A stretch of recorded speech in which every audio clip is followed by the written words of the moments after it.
Has Christopher Nolan gone woke for Hollywood? And is Sony coming back on their word on physical media? That and a lot more in today's episode.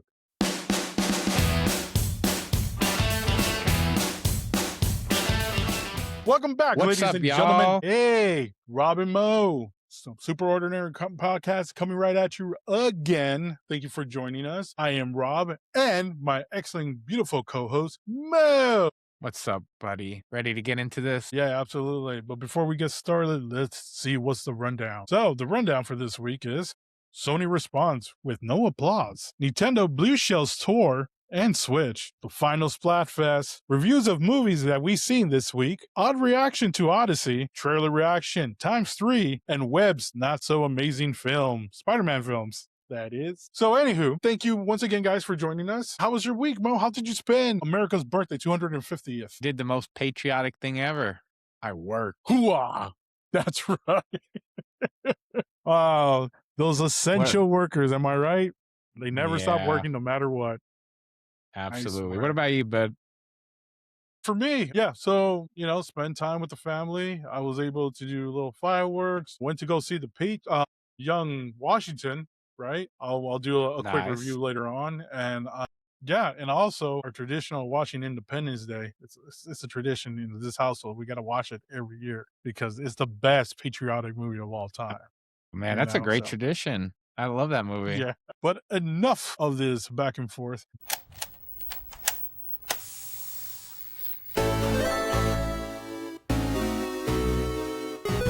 So our first topic, of course, is everyone reaction to Sony is still going strong. And let me tell you something right now, guys. Sony finally responded back. And you know how they responded back, Mo? By not talking about it. That's right. They do not want to address the elephant in the room. They want to keep complete silence because you know what? Honestly, it is the smart thing to do because even though everyone right now is bitching about, no physical games, you said it best last week, Mo. I mean, what? Only 18% of their sales is actual physical. So, yeah. So all they have to do is wait. You know why? Because around the corner, there's a big popular game coming out, and that is GTA 6. And trust me, once GTA 6 comes out, all of you guys are going to be quiet. You guys are going to completely forget, and then you're just going to continue and consume more product. But so what you're saying is that they're going to quit their bitching right now, and when GTA comes out, they're going to go silent? Yeah, I am 100% pretty sure that's exactly what's going to happen. Right now, it's the talk of, of the week. But, let's be honest, how many people even in this audience, actually, when was the last time you actually bought any physical media? For me, I know for a fact I just bought like Star Fox and 2 other physical games for my Nintendo. But for the other consoles, especially PlayStation owners, honestly, when was the last time you actually bought any physical games for them? Well, I mean, I know I'm in the minority. I'm probably in that 15% or what have you, but I am still buying physical games for PlayStation. But I'm definitely feeling like I'm probably one of the only people in my community doing that. And you see, Mohammed, this is why I love you, man, because you know the importance of physical games, man. We have that in common. But you know what? So after their long silence, right, you would figure that Sony is going to talk about the elephant in the room, right? But they don't. Instead, they decided to share this beauty right here. Mo, I present to you what's really important with Sony PlayStation is the switch out liver gates with the ease of the Flex Strike wireless flight stick. The Flex Strike, huh? Oh my God, awesome. But you know what? Fans ain't having it. You know why I say that? Because if you look down here, there's 66,000 people in the comments, but only 11,000 likes. Ouch. Wow. But let's see what the fans has to say, shall we? Yeah. I live for the comments. Let's go. Yeah, me too. Oh, we have Jade Ship with no diss, no buy. Very good. We got Keen Jamer. That speaks for itself. I mean, that is... Talk about symbolic right there. Oh my God, look at that. That is nice. Amazing. That is amazing. That's great. My personal, this is my personal favorite because I'm a romantic. Roses are red, violets are blue. Not buying digital? Sorry, F you. Very, very talented people here. Bring back physical. Cowards, we demanded. I mean, yeah, look at that. It looks so beautiful too. Look at those, It's a look at great those physicals collection. right there, man. Amazing. And then I think this is our personal favorite right here. Absolutely, I love that one. How's that? A take on That their own marketing there. Love that. yes. Clever. It just comes to show you that, the only people who are really being affected by this are actual real gamers and real collectors. But unfortunately, Mohammed, there's more normies out there. I mean, we will have to play in their world. It's unfortunate. And, Sony actually, this week, they received a petition of nearly a quarter million of people, about nearly 250,000 people have signed a petition to try to save physical games, keep their hands off of digital only. And most interestingly, a lot of people were also using their wallet as a voice. There were an increase in subscriptions being ended. Sony, interestingly enough, many cases offered consumers discounts to return back to their service. Some users were offered 25%, some were offered 33%, and some users were offered as high as 50% off of their subscription service. To anyone listening out there, if you are a Sony subscriber, pro tip from what I'm reading online is cancel your subscription and you might get a fat, juicy discount. Worth giving it a try, y'all. But it's encouraging to see that there's a backlash from the consumers. Almost a quarter million people have already signed a petition. I'm going to have to agree with you on this one, buddy. I think this is just going to be something that is going to be forgotten in the next few weeks. Sony's just going to play the waiting game and they're going to wait for GTA 6 to come out and all will be forgotten. And, the machine keeps on rolling. Yeah, it's sad. It's sad, but yeah, we're outnumbered, man. We're gamers are outnumbered, like real We're gamers. definitely in the minority there. But you know what? It's not the only thing that's ending. I don't know if you heard, Mario Kart Tour ends September 29th this Oh, year. Yeah, Sally. I'm not a mobile gamer. I did give Mario Run a try, but it's not my jam. But Nintendo shared this with us. Thank you for playing Mario Kart Tour. Service for Mario Kart Tour game for smart devices will be discontinued as of 11 p.m. on September 29, 2026. We sincerely thank the many players who loved and supported the game since service began so long ago. And it has been long ago, to tell you the truth. They've been in service for a while now. Same thing as Animal Crossing Pocket Camp, which once again, never played it. I'm not a mobile gamer. So if you're a Nintendo fan or you just like these type of mobile games, if you're a big fan of Mario Kart Tour, it's coming to an end. However, like I said, I never played it, but I was actually introduced to some of the courses in Mario Kart 8 Deluxe. It was part of their DLCs. So I got to play a couple of courses there. It almost feels kind of bare minimum, but I understand it's a mobile it's game. a mobile game. I'm not expecting the full world building that I'm used to with Nintendo, but hey, that's the price with live gaming services. They don't last forever. So go ahead, guys. Go win one for the big skipper one last time. You know what? I did like, and I'm probably in the same boat as you Everyone's about. played it. Yeah. Yeah, Pokemon Go. Yeah, that's the Yeah. only I was gonna say that's the only everyone's one I'd played say. that. I was just gonna say, yeah, I'm not really into mobile games either. Never really was my thing. It definitely is popular though with a lot of consumers. I think mainly more consumers that are not really into actual like console based or PC based gaming. That seems to be at least from my experience. But yeah, I would say Pokemon Go. I have played some Yu-Gi-Oh games on mobile, which are also excellent. But other than that, as far as games on the mobile device, not really my thing, man. I love my consoles too much. Yep, Probably too same here. spoiled. Well, guess what? That's not only the bad news Nintendo had for us this week. They also announced that they're going to stop selling the original Switch starting February of next year. Ooh, what?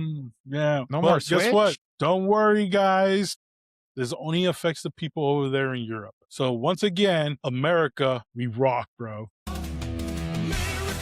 Yes, and the reason for this is because, as you can see right here, starting summer 2026, in preparation for the upcoming changes in European battery regulations coming to effect in mid-February 2027, selected Nintendo products in Europe will begin to replace on a rolling basis to revision that contains a user replaceable battery. So this is pretty much the main reason. So instead of Nintendo going back to the original Switch and revision that again, because you have the original one, you have the Pocket, and you also have the OLED, they're not gonna make another version just so they could sell it in Europe. So Nintendo, it makes sense for them just to stop selling the original Switch over in Europe. So what they will change, though, however, is the switch to console. So pretty much they're going to be changing the battery capacity, weight. The Joy-Con will have no change whatsoever. So the Joy-Cons will stay the same. But the Pro controller, the N64 controller, GameCube controller, I believe, no, actually, the N64 controller will have no change, but the GameCube controller will change too. It's just their new regulation over there in Europe. So once again, freedom prevails over here in the US because we don't have to deal with none of that. What do you think about this? Well, yeah, Europe is really they have a lot of regulations in Europe, so it really does make it a little more challenging a business environment to operate in, and why things can sometimes move a little too slowly over there. But I think this is this is just a clever move on Nintendo's part. No need to basically reorganize the entire supply chain pipeline for that battery, and having to manufacture to the European regulations specifications. So you're going to save some money there. At the time now is for the Switch 2. So I think that's just an easy pivot for Nintendo. It's a bit unfortunate that Switch has to end a little sooner than everywhere else, but yeah, it is what it is. Yes. But don't worry, Nintendo fans. If you're a big Splatoon fan, starting today, we have our final Splatfest. That's right. Splatfest. Yes, teams. Well, I'm like, I wonder. You know what? Comment down below if you're into Splatoon. Tell me what team did you pick? Speed, power, tactics. What is your game style? So what did you choose? What's your style? Oh, I definitely went to speed. I'm a speed person. If it's not speed, power, but I went speed. And remember, guys, this is going to be the final Splatfest for Splatoon 3. This is going to pretty much determine the gameplay for Splatoon 4. This is more of a oh my god.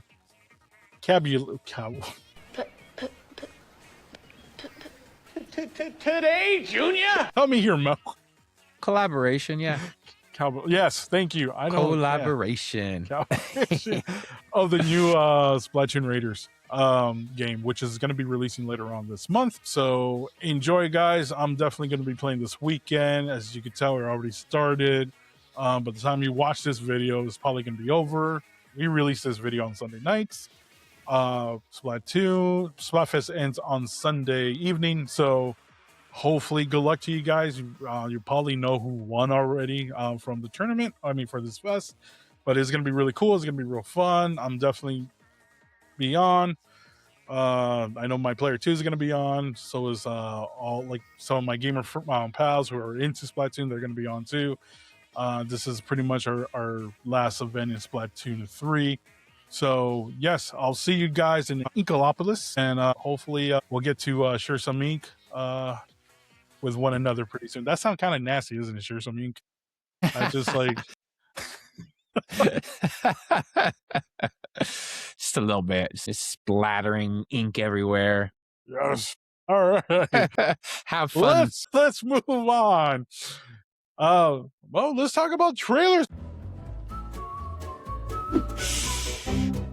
Ooh, I love trailers. Yes.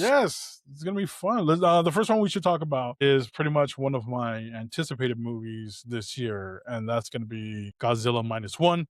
Yeah. I mean, -0. -1 actually was my top tier Godzilla. I mean, nothing will compare. I mean, like, you have to set that bar. You got to reach that bar where -1 hit or go over for me to enjoy it. So, for me, I love -1. Not really a trailer, but more of a second teaser this time around. But what's your thoughts, Mo? I mean, you're gonna have a pretty high bar to set, bud. -1, and keep in mind, I've been watching Godzilla movies for over 30 years, and I've watched every single Godzilla film, and I mean every single Godzilla film. And Godzilla -1 is by far the greatest Godzilla movie ever made, and I'll debate anybody on that one. It is. what's funny is that I felt so patriotic watching that movie, but I'm not even Mhm. from Japan. It tells you Yeah, a lot. yeah, yeah. I mean, I think it was a masterpiece, quite frankly, and I might be a little biased because 'cause I'm a Godzilla fan, but just looking at everything, we're talking about a $15 million budget? Are you kidding me? Oh my god, yeah.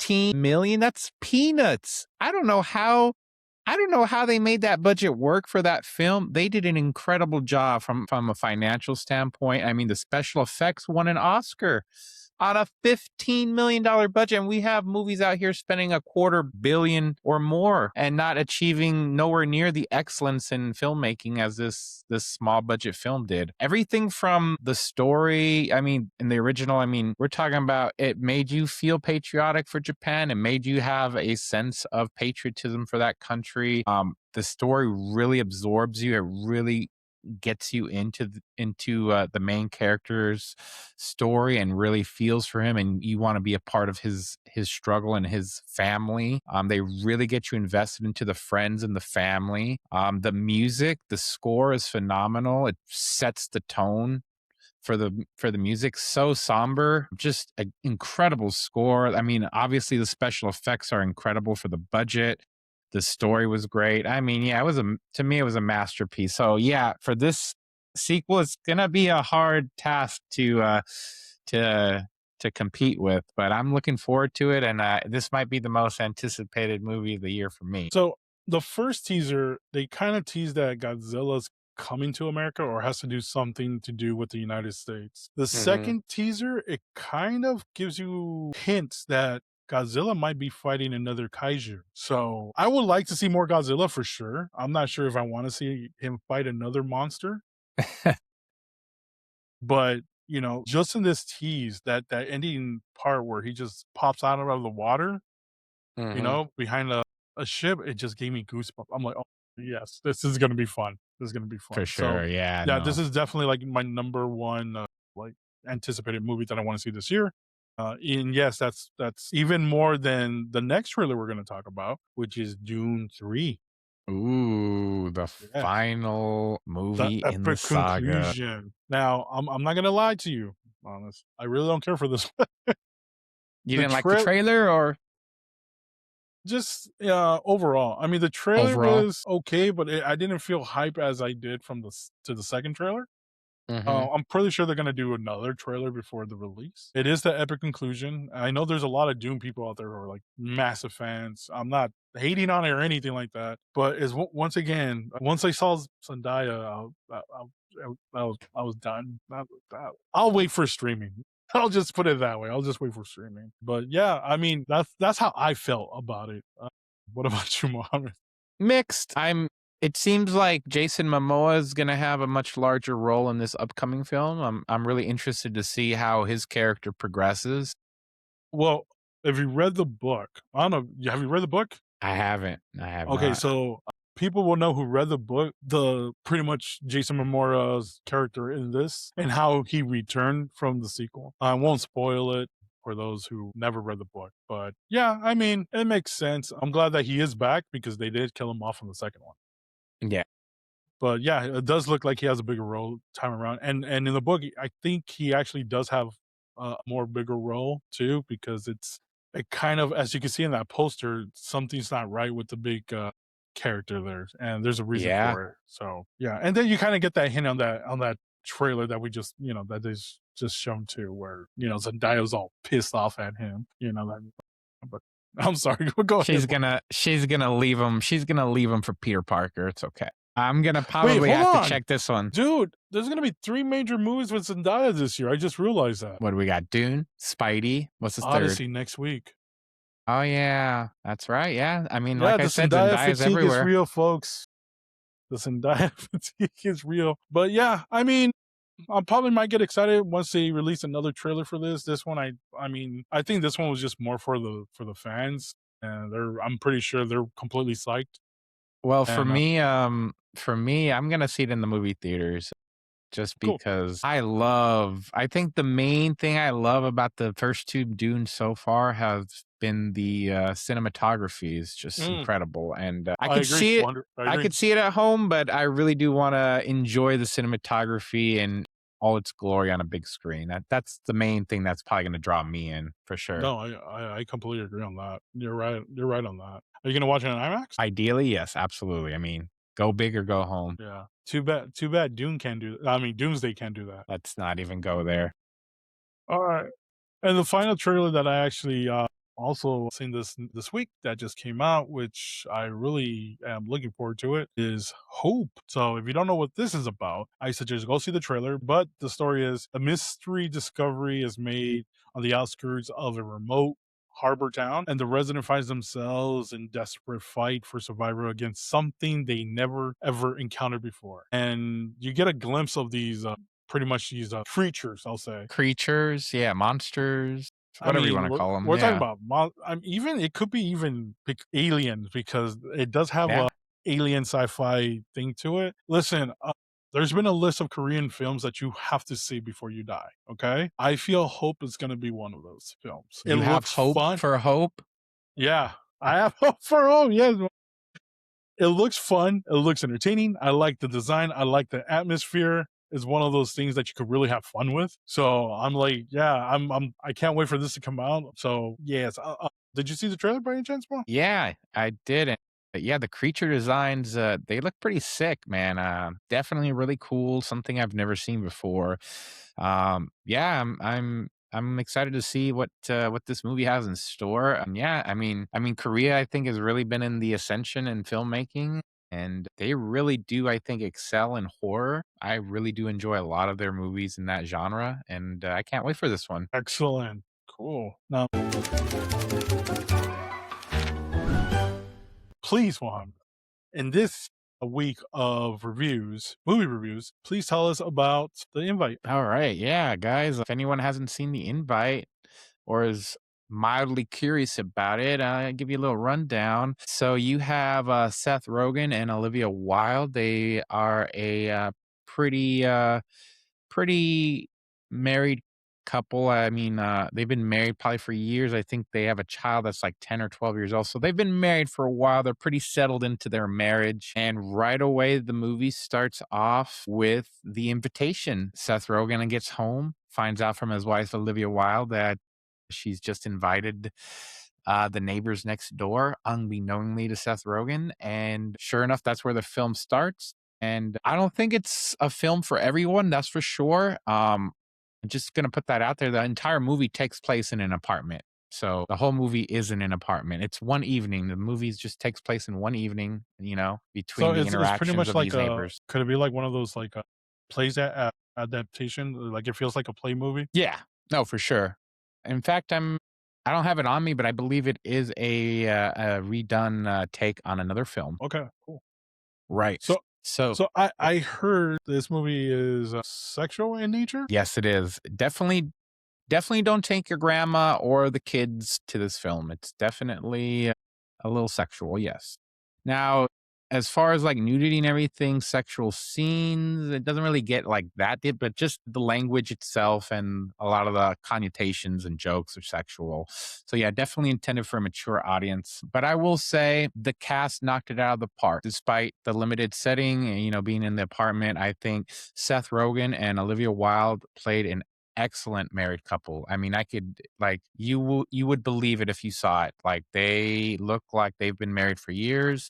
You could see all of their frustrations, their anger, their love, their sadness between them just come out in on the screen. And I think Olivia Wilde did a great job of capturing that on screen. She also did a really good job of the music. Very simple it's music in a lot of moments. She really just played with that. She did a really good job, especially in awkward moments and interactions between the couples. She would just hit that music, and it just would take the awkwardness to a whole new level. A lot of comic scenes, a lot of jokes. I found myself laughing a lot at the movie, at the jokes and what was going on. And ultimately, I enjoyed the movie. I think it wasn't a bad take. Olivia Wilde did a pretty good job. I'd have to give it out of 8 bits, a 7 out of 8, maybe a 6.5 out of 8 to 7 out of 8. Wow, Solid that's movie. that's pretty cool. Do you think it could be a date movie by any chance? That's also a tough question because this movie is gonna bring out a lot of, issues that people may face in relationships out into the open. So if you and your partner are kinda going through some, this might raise some more questions than you might want at the time. But ultimately, it's a really good retrospective, movie on relationships and coming to face a lot of the things we tend to neglect and push aside with our partners and ourselves in. So yeah, I did appreciate that about the movie. No, good review. All right, awesome. So guys, if you guys want to see this, would you call it a rom com? Is it funny at least? It's funny, right? It's definitely funny. Like I said, I found myself laughing at a lot Okay. of the scenes. I don't know about romance, Okay, but it's rom-com, just but like a comedy yeah, play thing. All right. comedy, Uh, drama, whatever you want to call it. okay. Well, check it out, guys. I mean, that's a hell of a review. That's a good review. So thank you. And another movie that we're gonna review is one that I've seen, Young Ooh, Washington. nice. Did you see it for So 4th of July? yeah. Even However, cooler. I didn't feel patriotic when I watched this film at all. It's probably because it's pretty much young Washington, so pretty much he's still in the sign of the Great Britain Empire. Mhm, But you definitely get to see some. You can see the foreshadowing how we as a nation decide to stay away from them. mhm. This is The really low building blocks budget. for starting. Yeah, this is low budget. It's from Angel Studios. It felt more like one of those long series that you would see like in Netflix or HBO. It didn't seem like Mhm, a film. That said, everyone was good. I enjoyed it. It wasn't boring. It was entertaining. There's several action pieces into it. Not too much, but the guy, what's his name? William Franklin Miller. He plays young Washington. He did a terrific job as young Washington. Kind of in the, I'll say, good looking side compared to historically. We all knew George Washington was just like mud butt face, but it was really cool. I would probably give it a I'll probably give it probably a 6 out of 8 bits, 1%. Six out of eight bits. It's not a bad film. If it's something solid, that you yeah. guys just want to just kill 2 hours in, and you have nothing to do, I'll say yeah, watch Young Washington. You'll be entertained. Kelsey Grammer's in this. I really love Kelsey Grammer. And Didn't play. Kingsley, Yeah, that's Pink that name Kinsley's stands in out. this. Yeah, Andy Serkis in this. But I'll tell you this: Kelsey, Serkis, and Kinsley. They don't have like their roles are big, right, in historical sense. However, in the film, it's like really small. Like you'll probably have like a 10 minutes with Kelsey Grammer, definitely 10 minutes with Circus. Being Kisley seems like you'll probably see him like in 20 minutes of the film. But I mean, the cast is great. Even Parker was great, Mary Louise Parker. And I'll tell you something. You need that type of cast to lift up the new cast, right? They did the same thing with Thor, where you had like Anthony Hopkins, right? Natalie Portman Mhm, to kind of and what's his name? Skarsgård to lift up Chris Hemsworth performance because you mhm. really need good actors that you could actually play off with. And yeah, he did a really good job playing off with all 3 actors, 4 actors pretty much. But yeah, it's just young Washington. So it's just a story when he was a kid, all the way till he was a young adult, and it stops there. So you don't see, the American Revolution or anything like that. So I did hear that they're planning to make this into a trilogy. So Hmm. hopefully, yeah. And by next time, we'll start seeing the American Revolution start to unfold Yeah, I was gonna say that'd in be the next kinda film. cool if you could get to the American Revolution, kinda conclude there and, It would be. I kind of want to do that. I kind of want to see like Thomas Jefferson and have like our founding founding fathers fathers. Yeah. come together like an Avenger type situation, and Mhm. have George Right. Washington just like lead the charge. He's our Captain America. That would be really cool. But yeah, I do recommend it. Definitely watch it. It's not like you don't have to see it right away. But the cool thing, though, however, Angels, what they're doing too, they have if you go to their website and you could actually purchase tickets for Young Washington, and depending on the theater that you're going to, they'll give you free tickets to go watch it, right? Nice. And you can also donate if you want to, buy a ticket for somebody else. But yeah, you could get free tickets if you want to watch this for free. It's in the house.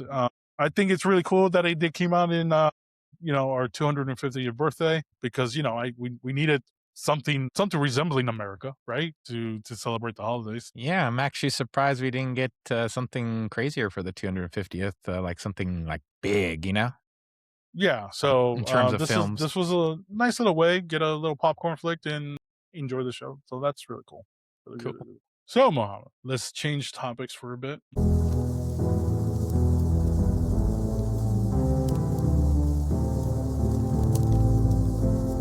As you know, a big film is coming out next week. A big, big film. And if you guys don't know what that is, it's Christopher The Nolan's odd. Odyssey. Yes. Now I wanted to bring this up because this is I wasn't shocked. I kind of saw this coming a little bit, just not to the extent. I don't know if you're aware of this one, but their last trailer for this movie was actually ratio really badly. They had over 500,000 dislikes in the last trailer, which Man, is that's crazy for a Nolan film too at that. Wow. exactly for a Nolan film. And why the backlash? Why the backlash? It's not because I feel a lot of these film critics, well, not film critics, but a lot of these film fans, I'll say film fans, and maybe some of the critics too, like, they see all the red flags. Mostly for this movie, for Christopher Nolan's movie, mostly is pretty much the casting because it's not holding up to Homer's actual vision of the Odyssey, right? Even the language has changed. It's very modern. But what really is a red flag is the interviews that's been coming out from the women in the Odyssey. So As far as I'm the gonna actresses' portrayals? yes, I'm gonna give you an example. So this is one of the actresses in the Odyssey, and this is what she has to say. So here we go. So listen what she has to say. In history, women have been vilified, whether you're a midwife, whether you're, a herbalist, whether you're a healer, whether you're just in tune with the moon. Like, women have just been vilified throughout history, and I think that that was my take on it. But also, Chris's interpretation of the original text and then, like, kind of condensing it into this, like, essential oil of Circe was phenomenal. And that I just worked from the text. It was all there for me. Exactly. If that's not some feminist gobbledygook, I don't know what is. What the hell is she talking about? Moons? So we're getting this a lot from the female cast. The only one who's not really talking this way is, believe it or not, Zendaya. But I feel it's because she has practice with media. She knows what to say and what not to say. But the rest of the women in this film is usually talking about how it's a woman's film, pretty much very feminine. Mhm. That's not what the Odyssey is supposed to be. So that is a red flag for a lot of these folks. Don't get me wrong. Odyssey is still gonna make money. Will this hurt it? Not necessarily, because it's Christopher Nolan. I mean, just saying Christopher Nolan's Odyssey, you just want to see it, right? And Christopher Nolan actually did talk about a little bit about the backlash. Says here from Discussing Films, Christopher Nolan says that the online backlash to the Odyssey comes with the territory. These conversations that happens before the people see the film are always irrelevant because no one's having them know what the film actually is yet. And Yeah, it's true, I saw that one. Yeah. which is true. However, if there's red flags everywhere, I mean, we don't have to see the film. We know that it's going to be bad, right? And that's how a lot of these critics will be like, they know ahead of time. It's like, oh, this is going to tank. Just like Supergirl. We knew Supergirl was going to bomb because, we have our main star saying, like, this film is not for the dads out there. Don't come watch my film. Okay, fine. Even though it's the dads who are bringing their daughters to go watch her film. But sure, Right. you won't have to watch it. That's fine. But that's what I'm saying. Could it be woke? I don't think so. The casting is weird. It's a weird casting. It seems like no one is doing it because he probably wants to win another Oscar. And then to win an Oscar now, you have to check the box. Check some Sadly. boxes. Yeah, you got to check Yeah, the boxes, sadly. the casting has definitely been the most controversial thing about the film, from what I've read out there. And according to Global Box Office, the trailer for the Odyssey is now the second most disliked Hollywood trailer ever, with an estimated 80% of dislikes, bested only by, you guessed it, Snow White. yep, Yep. which had 90% dislikes. Ugh. So that's not good. They even I think Universal even had to go as far as to have to hide the comments at some point because they were so disparaging for the film, especially like the week leading up to the release. But the comment section eventually came back. And if you just take a peek into the comments there on like YouTube or anywhere, I mean, yeah, people are ripping it apart, just ripping it apart. But there's hope. I mean, the Odyssey's world premiere in London saw critics praising it for its breathtaking battle sequences, grand scale, emotional depths. They even praised performances from Matt Damon and Anne Hathaway, Tom Holland, Zendaya, and Robert Pattinson, all like widely celebrated. However, there wasn't as much enthusiasm about a lot of the other female actresses from what I've read. We'll have to watch and see the movie for ourselves. I'll just say I have no doubt that this film's probably going to be an incredible cinematic experience in terms of costume design, special effects, cinematography, music. I'm pretty sure that Nolan's going to check all those boxes for you. As far as casting goes, we'll see. I think you might be onto something, Rob. I think maybe he is having the casting selections because he really wants to hit it out of the ballpark with the Oscars. But Lupita as Helena, I don't really give a shit. For some people, they were really tripping on that because she's black and she's supposed to be a Greek and yada yada yada. I mean, me personally, don't care. If you have a great actress that can fill the role, whatever. This is Greek mythology. I mean, but no, clearly Nolan is turning the film into a bit of his own DNA, in terms of maybe the language selection. Like you said, it's not like the classic Greek poetry language, it's more modernized in that respect. He's choosing actors or actresses that he thinks fits those roles and maybe not visually accepting for some people. That's Nolan's decision. He's the director, he's the creative force behind it. I'll just have to wait to watch the movie to really have a fair opinion. But yeah, what are your thoughts? I am a strong believer if we cannot find the right look for the person for the role, always get the best actor for the role. Perfect example because I'm a Marvel geek. I don't know if you ever seen Daredevil, Fox Daredevil. Yeah, Ben Affleck. Okay, yeah, look at our Kingpin in that movie, bro. Michael Clark Duncan was amazing as Kingpin. Yeah, He his did play an color. incredible Kingpin. Yeah, yeah, he was black, but I didn't see that. I saw Kingpin because one, he looked the part. Second, he acted the part. Mhm. And that's the most important where you're trying to be true to the character. Honestly, there's no at the time, and even now, it's like I don't feel we have like a big dude like Michael Clark Duncan who's white who could act to be a Kingpin. So that type of casting, I don't mind. I do mind when it's completely unnecessary. Was this casting unnecessary? I feel it could have been, right? Mhm. But like you said, this is just no one's take of the Mhm. Odyssey. Yeah. So this is his vision of the Odyssey. I will probably that's why they call it Christopher Nolan's Odyssey. If they Mhm. called it Homer's Odyssey, well that would be different. I'd be like, oh dude, this is Right. completely no, this is wrong. You gotta cast right, and this is Mhm. why I have problems too where other films where they just cast diversity for the sake of For the sake of diversity. it. Yeah, and Well, that's where I have the problem. For this, I don't. I just see it. This is Christopher Nolan's Odyssey. This is not Homer's Odyssey whatsoever. So when you have actresses saying like, "Oh, well, you get a better perspective of women in this film," they even said there's more stuff for them to do in this film than the play or the story. Okay, I can see it because this is how Christopher Nolan wants to do it. If he wants to do it like mhm. this, it's his Odyssey, stuff Well, like let me this. ask you this, Rob. When you think about the Nolan films in the past, have you ever really been disappointed by the casting selections? Because I'm thinking about it, and honestly, I can't really think of a film where I've been too disappointed in his choices. So I have to give him the benefit of the doubt from my standpoint. That's kind of tough because I'll tell you this: Christopher Nolan has a habit of bringing back actors that he already used before in his films. So Yeah, his diverse of casting is not too brought out. This would be the first time I see him actually branch out. It's like, oh, okay, expand. let me have Zendaya, let me have Tom Holland, right? Let me have, Pattison. Yeah, yeah, Patterson. No, well, he worked with Patterson before. that's right. Yeah, Tenant, yeah. So that's right. yeah, so this is for me. I feel like he's more branching out on this because truth is, I don't look. Even though I love Matt Damon, I'm a big fan of Matt Damon. I don't think he would have been a great Homer per se.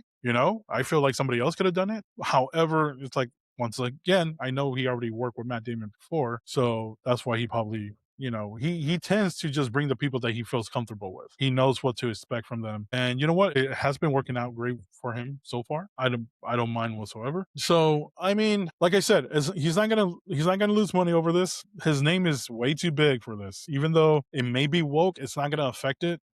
The numbers are still gonna go up in sales, and I'm pretty sure he's gonna win a bunch of rewards coming Oscar season. And for those who's like, well, he already won enough Oscars, he doesn't need another one. True, but I mean, I'm pretty sure he loves the game. He loves playing the game, and Hey, he wants to win. some Yeah, people just do it for the love of the game. pretty much. So yeah, it's not gonna. I'm pretty sure it's not gonna stop nobody. I'm telling you right now. Anyone who has a problem with this, it's not gonna stop them from watching it next week. It's just not. And so this is just drama for drama's sake. But hey, you know what? There's no bad publicity because we're still talking about it. Exactly. The words are still out. Exactly. Hey, So yeah, hey, Odyssey, they're Chris, getting free promotion from us. yeah, and you know what, Christopher Nolan. I mean, there might be some misses that you've done in the past in your films, but we still come and support you because overall, it's like your track record it's really positive, really positive. So yeah, I know the fans, especially your fans, they don't want you doing this wokey stuff. We're hoping that you're the last stand as a creator, that you're not going to play by the rules. But hey, if this does turn out to be very woke, Christopher Nolan is just a sellout. That's it. But if it's not, if it's just an amazing creative decision on his part, well, all right then. I mean, He'll people look like a are, genius. yeah, it's gonna be a freaking genius. So He better not desecrate the Odyssey. That's all I'm saying. I've been waiting too long for this film to be made. And I'm not even saying when it was announced. I'm just saying in general. I don't know how it took this long for Hollywood to be like, you know what? We should do an Odyssey movie. oh yeah, No shit, guys. The story writes itself. It's an epic movie. Come on. So yeah, I Nolan, bet you. do not Well, you know what? disappoint me. Peter Jackson said the same thing about Lord of the Rings. Like he Hmm. could not believe no one has Yeah. made that movie. He's just like, you know what? I'll just do it.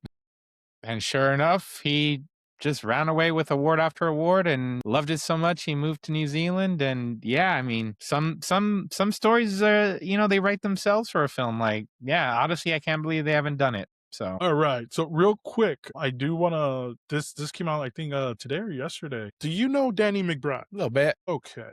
Do you know GI Joe? Yes, the original movie. All right. So it turns out that Danny McBride, he's a big GI Joe fan, major one. He actually pitched his idea, and he has written the script for a new grounded GI Joe film for Paramount Pictures. So it's not going to be a comedy. It's going to be a suspenseful action thriller set in Springfield. It seems like a normal town, but it's actually secretly controlled by the Cobras. So that's your setup. And production should be starting next year, 2027. So I'm kind of looking forward for this for a couple of reasons. One, when you have someone who's a fan of the product, like Danny McBride, he's a big fan of G.I. Joe. I will trust his story. I will trust him with the characters that he fell in love with and the story that he wants to tell. I think it's going to be really good. I'm going to be positive about it just because you need someone who loves the property to actually tell a good story. So all the best of luck to you, Mr. McBride. So yay. Yeah, I'm looking forward to that. We'll see how he does. All right, Mo, now it's time for the big talk, the big kahuna. We're talking about it's Spider-Man month, so we're doing Spider-Man month, and this day we will be talking about the amazing Spider-Man, directed by Mr. Webb. Is it a coincidence? No, I just think Sony hired him because his last name, Mark Webb, his last name is Webb, and they're like, oh, you know what? You'll do. Let's do it. It's a good sign. Listen, straight off the bat, the Amazing Spider-Man is pretty much the same thing as the Raimi Spider-Man, except it's just darker and more lame. Okay, for me, not to bag on Andrew Garfield. I believe Andrew Garfield is terrific. In fact, when I heard about the recasting, Andrew Garfield was actually my top pick for the next Peter Parker before they announced he was going to be the next Peter Parker. All right, so I you're already hoping for the succession for him to be the guy. Yeah, that's why when I heard that he was going to be in it, I was completely 100% gun ho. I'm like, oh my god, this is going to be the greatest Spider-Man ever. This is gonna be great. I literally, like, honestly picked him. I saw him in a film with Heath Ledger, Actually, it was one of his Mhm. last film that he did, and I thought Andrew Garfield was just freaking amazing. And I was looking at him, I was like, man, he looks like Peter Parker Peter in the comics. Yeah, he He's does. perfect. So, but sadly, it wasn't what I Expected. expected. First of all, let's talk about the suit. Do you like the new suit in Amazing Spider-Man? I liked it, but I mean, after the Raimi trilogy suit, it's kind of hard to really. It's kind of hard to follow that. So you kind of still have the Raimi suit kind of ingrained into your brain at this point, where you're looking at this suit, and at least for me, just didn't like it as much. But solid suit nonetheless. Not a bad suit at all. Yeah. I didn't like the suit. I kind of dig the fact that I know what they were aiming for, which is this is a kid who did not make, he had to make his suit. Let's make it look like he made this suit. Mm-hmm. Even though the poster has a nice reflected lenses in the movie is actually yellow as well in the movie. If you look very carefully, his feet has suction cups. I never understood that. I guess they try and Man, make it realistic. I don't know. I do like the fact that he does do his mechanical webbing, and so that was really cool. I did But like that.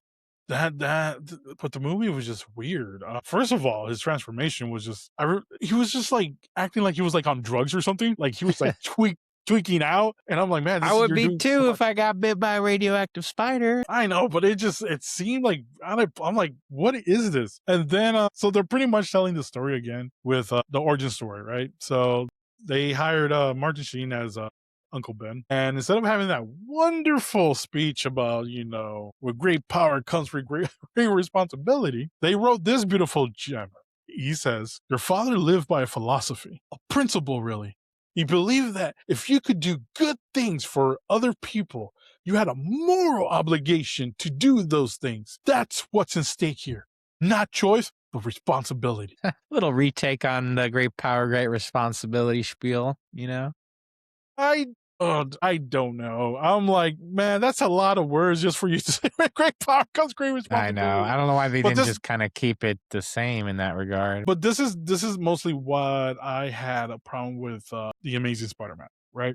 So they do another take on his origin story. He never finds his Uncle Killer. He never does. So technically, he never learns that lesson. He never does. And in fact, if you watch the film again, he kind of plays like this kid, a rebel without a cause, right? He's Spider-Man. He has powers, he's gonna do what he wants, right? He doesn't have responsibilities. He just, he's just Spider-Man. And to me, that I'm like, man, you really missed out the most important part of what makes this character great. Who he You know, is. is that lesson that he learns, that lesson of where great power comes great responsibility.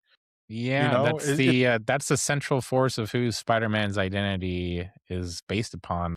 Yeah, you're absolutely right there. The fact that they don't have that defining moment in this character, um, in this film, yeah, it just makes it feel off, empty. Yeah, he doesn't have that moment when he captures the person who killed his Uncle Ben and realizes that the lesson that his uncle was trying to teach him. Yeah, it's weird. Yeah, and that was my major problem. I mean, well, yeah, that was my major problem with the film. I mean, it still has a lot of problems, right? But that one I focus more just because it's like imagine they decide to do another Batman origin, right? But little Bruce Wayne wasn't there where his parents were murdered. He was somewhere else. He was with Alfred. So he grows up becoming Batman, but he doesn't have that reasoning to be Yeah, Batman. He's that just a rich, foundation.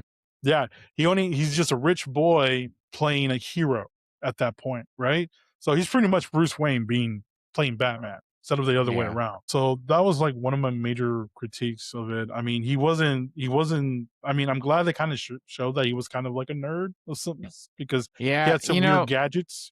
But this it's nerd was using Bing as a search engine, so I'm like, I gotta knock some few points out of that. That's pretty. Microsoft probably wrote him a little deal to advertise for him No, that when was a Sony thing. That's a Sony thing. Bing? Yeah. Oh, that's right. I forgot what the Microsoft one was. Yeah, and you're right. So yeah. So then I do like the fact that they brought Emma Stone as Gwen Stacy. I Love think she love does. that. I think she does a great job as Gwen Stacy. I love that she's smart. She's smart in the comics as well. You know, she was perfect casting. I really enjoyed it. It was really cool. I have no problem with that. However, I do have a problem with let's say what's his name? Yeah, her father, Captain Stacy. And I'll tell you why. There's What? there's a moment in the movie where Peter tells Captain Stacy, it's like, listen, Dr. Connors, you want to go check on him because he's working with lizards and there's reports of giant lizards everywhere. And then he's like, nah, he wrote a nice letter to my daughter to go to college. And he just drops it. I'm like, bro, you're a cop. What are you doing? Go investigate. It's like, what are you doing? No, but I'm like, okay, Have you seen college prices, man? He can't, he's got to keep his solids, no. It's believable to me. He got my girl into college. Yeah, it's okay. Do what you he's can't gonna do do. nothing wrong. Yeah. Blind eye. You're okay in my book. I like the casting choice for him, though. Great, No, I great do. selection. I honestly, I like this Captain Stacy casting as well as Emma I believe Stone's it was Gwen. Sally Field as Aunt May, right? Yeah, Sally Field was Aunt May, right? And Uncle So Ben was yeah. this is yeah. This So was this is the actually really good casting. I like the cast actually. It's So what do you Sorry, think go ahead. about what do you think about the lizard? I did not like the design. I think I know what they were trying to do. I think they were trying to make the costume design or the creature design more humanoid in its design. I mean, you've got lizard feature or reptilian features with humanoid features, but I did not like the costume design whatsoever. I wanted a full-on lizard, like full-on lizard. I think they were trying to aim for the old comic book looking lizard. I just like you, I'm not really a big fan of the design as well. I kind of wanted him more like a snout Yeah. type thing, Yeah. Another thing too. So Peter's supposed to be like this amazing smart kid, right? He's been working with Dr. Connors and he knows he's working with lizard DNA, right? And what's funny, there's a moment where he goes back to the lab and asking him, and mind you, if you go back and watch the movie, Dr. Connors, when Peter goes back, he has scales already in his neck and he's sweating. And so Peter goes, he's like, Dr. Connors, how I need help. How can I defeat lizards? He's like, why you want to defeat lizards, Peter? But what's funny is like straight on, you see the scales there, right? Yeah. You see the scale. It's like Peter, you know he's a lizard, right? It's like he's right in front of you. He's sweating. It's like you got to put two and two together. Hey, you got give Peter a break. No. His spider senses were not yet tingling. Okay. Bro, but dude, he knows there's a giant lizard out there. He's talking to a professor who's an expert in lizards, right? So Dr. Connor leaves, and then what's funny, I think Peter turns around and he sees the lab rat, right? And it's like it transformed into like a lab like rat lizard type thing, right? And that's where Peter like put two and two together, like, wait, I was like, no shit. It's like, what are you doing? And I love the fact that this Peter Parker too, like, wants to put his name on everything because that's how Dr. Connor found out that he was Spider-Man, because he found his freaking camera and it said property of Peter Parker. I'm like, way to go, Spider-Man. That was definitely a noob mistake, Oh my god, dude. Spidey knows he can't do that. And what was the lizard's big plan? That's right. Just make the whole city into lizards because let's just make everyone lizards. Yeah. Yeah. And he doesn't want to be lonely. Dude, I hated this. When I saw, I hated this movie so much. I'm like, I didn't hate Andrew Garfield. Like I said, he's a fantastic actor. The fact that he was able to make me feel in No Way Home because of the redemption that he had with MJ, and he was able to save her with Gwen, and you knew that. It was, and his expression, you felt that. I'm like, dude, that was a huge payoff moment for sure. Oh, yeah, 100%. Yes, I agree with you. I mean, so this is gonna be a hot take, but and I know a lot of people are not going to agree with me, but Andrew Garfield is my favorite Spider-Man out of the three. I don't think that's a hot take. No, I think a lot of people have bias for Tobey's Spidey. I think it's like almost like 80-90% people are on the Toby train. Okay. People, I think from a nostalgic standpoint, I think they hold him nearer and dearer to the heart, and I think, people kinda clamor to that, but if we're just being honest, as for me as being a Spidey fan, I think Andrew Garfield is a seamless and great Spider-Man persona. I mean, the wit, the sarcasm, that is Spider-Man, and he nailed it. Well, Yeah. here's the thing. Leading up to this film, Andrew was a big fan of Spider-Man. Like he wanted to play this character because he really loves the character. And what's sad is because he even talked about it after the movie came out. Yeah, he repeated it several times after, the first movie came out, that he felt that the movie that he was in didn't feel like a Spider-Man movie. He felt like there was something missing to it. Like it didn't seem like he was playing Spider-Man. And I totally felt that too. So, you know what Sony did? Well, they tried to fix the problem with the Amazing Spider-Man 2. And you could straight off could tell too, because even the suit is more comic book accurate Mhm. than what they were trying to do. Look, this one, I do like this one better than the first because it was more like Spider-Man. However, they tried to cram so much stuff into this movie. First of all, Peter's parents.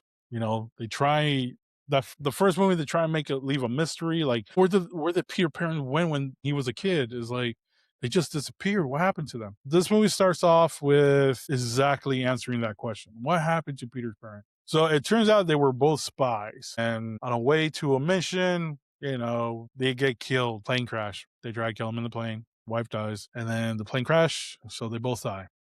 Presumably, I'll tell you later because supposedly later on, well, I'll just say now. Spoiler alerts for this movie that happened a long time ago. The father actually survived, and there's a deleted scene where he comes back and talks to Peter. Like, if you see that deleted scene, Andy Garfield, like I said, he's such a terrific actor. That moment when he realized his dad was alive, that emotion of anger and sadness and just disappointment, and it was one of those things. Like, man, they did Andrew so wrong because for me, yeah, he is the better actor than Tobey Maguire. So I know for a fact he can, play off Spider-Man and Peter Parker way better than the material they gave him.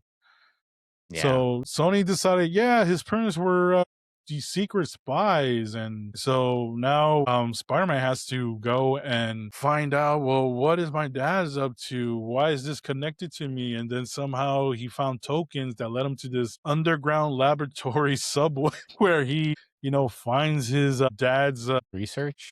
research and the reason why he became Spider-Man because it was a genetic thing, and it was just I'm like, okay, whatever.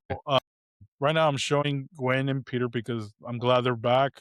I think they have great chemistry. They really did. They were really a dating couple while filming the first two. The chemistry really shows that they really do like each other. I like their Definitely. back and forth. Like I said, I The feel Gwen did a great job as. I mean, Emma did a great job as Gwen. Peter did a great job as Peter, as well as Spider-Man. He was more jokesy in this one than the first one. Definitely came into his own in the second. Yeah. Peter made a promise at the end of the first one because Gwen's dad dies and he's like, promise me, Peter, you're not going to date my daughter because, I'm dead. And he's like, okay. And then by the end of the movie, he's like, I can't keep the promises. I must break them because, those are the best kind or some bullshit like that. So in this second one, he's doing his Spider-Man thing. But while he's doing his Spider-Man thing, he's haunted by Gwen Stacy's dad throughout the movie. Picture you found, just his corpse arising to I was remind like, Peter of the promise that he's breaking. I just found this hilarious, man. Peter is just being haunted by Gwen's dad throughout the whole movie. Like, you made a promise. You made a promise and you're breaking it. Oh, gosh, I'm sorry. So, so he's struggling to have that relationship with Peter and Gwen.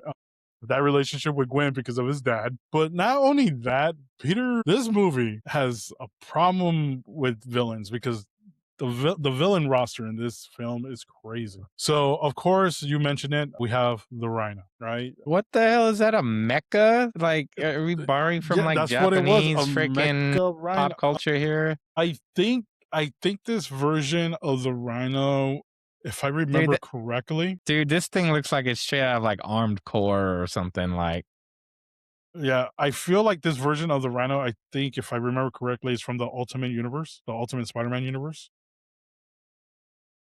Okay. I'm pretty sure it's because the Rhino in that comic book, he's a small dude, so he makes this machine to be the Rhino, right? We finally get to see Norman Osborn because he was only mentioned in the first one, but we get to see him in this dying, right? Not Looks like a only, zombie here, bro. yeah, I know, but that's how they decided to make him. And you know what's funny? I feel this was supposed to be because they were trying to look for a cure for him, right? Mm-hmm. I think this is where Zomniac got their idea where Norman's trying to save his son from a disease, so they use the symbiote Ah, yes, in the PlayStation, Sony, and the PlayStation Spidey one. Yeah, games. so Yeah, yeah, because I totally could see the parallels from this for to sure. Yeah, they probably so ran with it. you have that. You have Jamie Foxx as Electro. Now, at first, look once again. I have this thing where all the black actors are pretty much replacing all the redhead characters in comic book and TVs. I haven't been proven wrong yet because Electro is a redhead, right? And then what's funny, MJ is supposed to be a redhead, right? But Zendaya's playing her. Mm-hmm.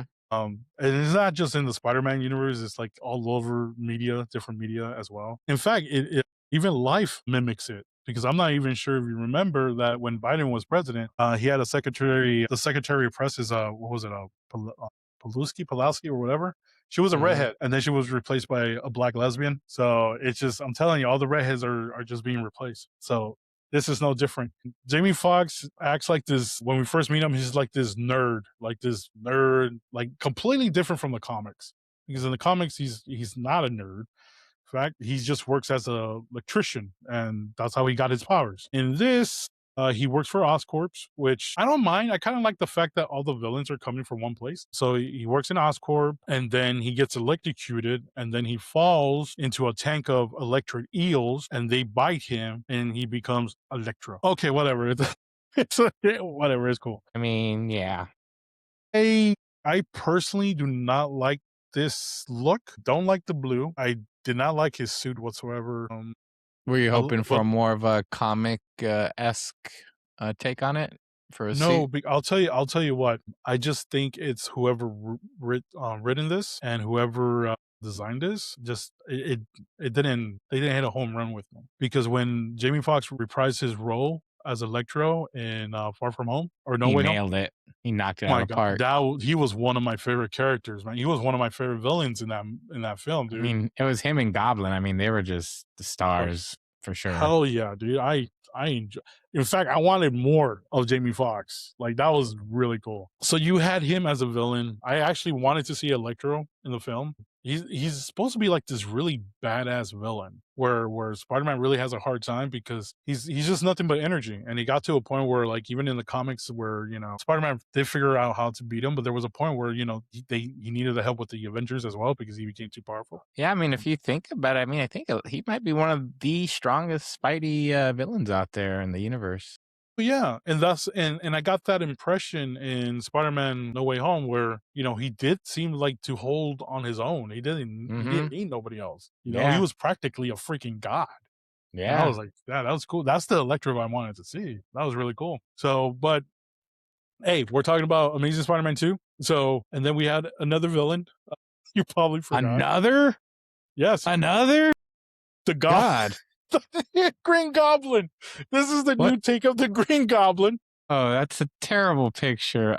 What Because is it was a terrible character. I'll tell you why. Oh Sony my just gosh. had to throw in Goblin again? This was really a really bad design, a really bad look. I really don't know what they were going for here. It was really, yeah, it was something else. But this is where we get the famous scene where, Gwen dies, and Peter tries to save her, couldn't save her. It wasn't Pete's fault really, but it happened in the comics. Comics was a little bit different, right?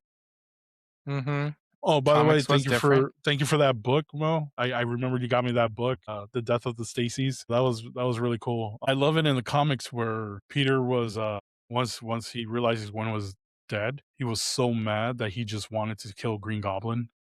Yeah. And it took That was everything for him not to kill him. He ends up killing yeah. himself, like in Sam Raimi's Spider-Man. So that was really cool. I was like, oh man, I never saw this side of Peter before, but it was his first love. It was his love. Of course he was gonna, fucking avenge her death. So Yeah, no, I loved it. There was a great I felt like it was a great ode to the original comics, to the original Amazing Spider-Man, and of course they kind of did it in their own way, but for the Spidey comic fans out there, that was a nice little thing that you got there with the death of Gwen Stacy and how they threw that in there. And yeah, a lot of people might think Mary Jane is Spider-Man's, true love, and a lot of people tend to forget that no, it was It was Gwen Gwen. Stacy. She was the OG lover of Spider-Man. Mary Jane, she came around eventually, but Gwen was holding it down before Mary Jane was ever a thing. Just so y'all know. I used to collect the Amazing Spider-Man. I have this issue where Peter just had like this major fight. He recently just got back with MJ because they got separated because they were married, but they're back together.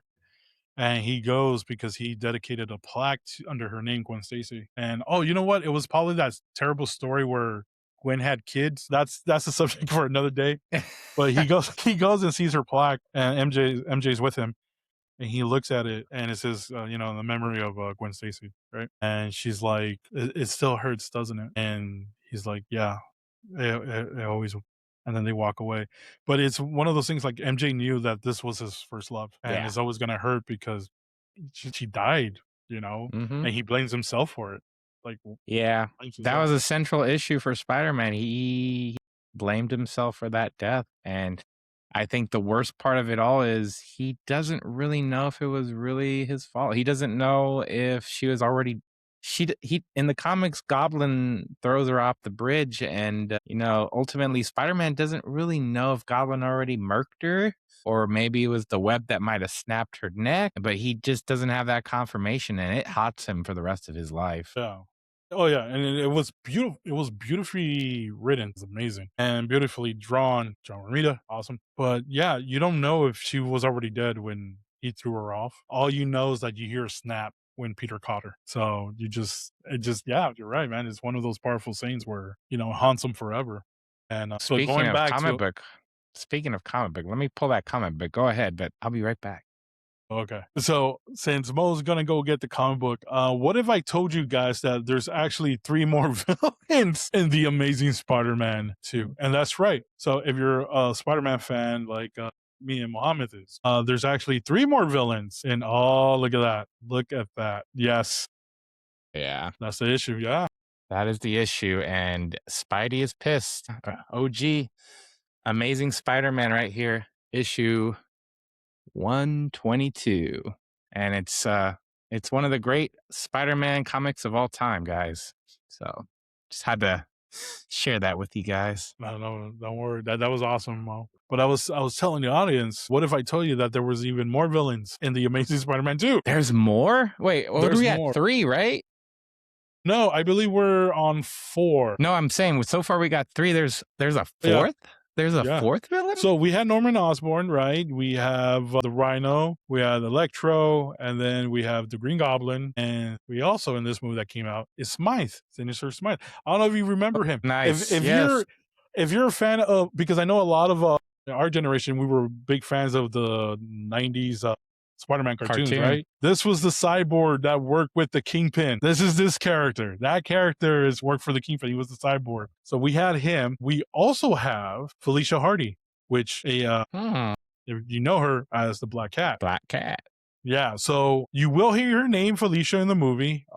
She had a bigger role, but they kind of cut it because the movie was already overloaded with things. But yeah, she is playing Felicia Hardy, and they wanted her to become the Black Cat later on, but that never happened. And then the final boss the final villain that we actually see in the film is the Gentleman. The guy in the hat, that's the Gentleman. You guys probably remember him mostly at the very end where he's walking in Oscorp's lab and you start seeing Doc Ock's technicals, Vulture's wings.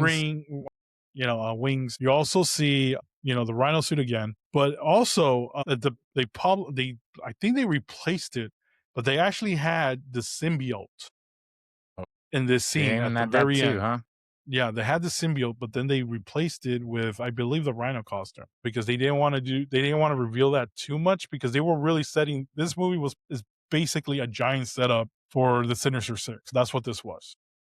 Sinister Six. Yeah. Yeah, that's Yeah, exactly and what I was thinking too when I saw those pieces. yeah, but That's why the movie ended the way it ended with Spider-Man fighting the Rhino, but movie tanked, so they kind of cut the cord of this universe, which is sad because I feel, like I said, Andrew Garfield, he's such an amazing actor. And he's such a big fan too. I feel like he really deserves a really proper Spider-Man He film for him. deserved better. He Oh deserved yeah. better. Yeah. And then just a small quick fact about this movie. Another thing that they needed to cut out was his introduction with Mary Jane, because Mary Jane was actually supposed to appear in The Amazing Spider-Man 2. They actually filmed it, but unfortunately, because of the runtime and just the pacing of the film, they had to cut that off. So yeah, I don't know, Mo, were you a fan of The Amazing Spider-Man 2? For me, I felt that it was better than the first one, but there was still a lot of misses. Yeah, I think that just summarizes this franchise, the Amazing Spider-Man franchise, just misses and just frustration for me as a fan. Because you could see some of the building blocks and pieces were there that could have made it great. I mean, like I was just saying, the casting I thought was pretty good. Loved Peter Parker, Andrew Garfield's Peter, the Gwen Stacy casting, her father. I loved Aunt May and Uncle Ben's choices. There's a lot of things going right there with the casting, but it just ultimately, something always felt off with these films, felt short. The second one's no different. It was a little bit better than the first for me as well. But yeah, I can't help but feel like, what if, it could have just been so much better. And every time I look back at these films, I'm a little bit low key, a little bit sad and depressed because I really wanted to see Andrew Garfield as Peter and see it done right. And it's just, he just didn't have the support. He didn't have the support. Yeah, it's just disappointing for me. That's all. 1 and 2 for me. Yeah. Well, I feel this is what happens when you let the studio, in this case Sony, just take care of everything. Do what they say so to make this film. I feel you let the writers cook, get someone who knows the material, fan of the material, let them cook. Then you get a director, let him cook. He knows the material, fan of the material, let him cook. I can't see a world where you have those two and still you have a bad movie coming out. So Let him cook. let them cook, damn it. But yeah, so that's it for Mark's Webb's amazing Spider-Man movies, because he only did 2. Hopefully one day, Mo, we're able to get to see the Amazing Spider-Man 3, Sam Raimi's Spider-Man 4, and then just no more Spider-Man villains movies. Actually, they actually canceled all those, so I'm kind of glad they did. That's official. But that's a topic for another day, Mohammed. So ladies and gentlemen, thank you so much for joining us here in Mo's and Rob's Super Ordinary podcast. Please tell a friend if you like what you heard or seen, or even these awesome little clips. Please like, subscribe, and don't forget to hit the bell notifications whenever we bring out one of these videos. We do release these every Sunday night at 10 p.m. Pacific time, but we're gonna get to a point where we're gonna do more shorts and maybe some extra content throughout the week. So please stay tuned. Thank you so much. I've been Rob. Mo, do you want to say something? Yeah, always a pleasure talking with you about these things. And please let us know what you guys want to hear about. We'd love to talk about what you guys want. Ultimately, the podcast is for you guys, for all the fans of pop culture. So yeah, please like, subscribe, and share. Give us your thoughts. Give us what you want to hear about. And lastly, I just have a question for everyone. What are your thoughts about the Odyssey? What are your thoughts about the trailer, the casting selections? Love to hear it. I'm always here for the comments, guys. So I live for the comments. So please do share, do tell. And remember just to come and check us next week, where we do talk about the Odyssey, as well as Tom Holland's Spider-Man. And I guess that's it. Thank you, everyone. We'll see you next week. Hasta mañana. Peace out, y'all.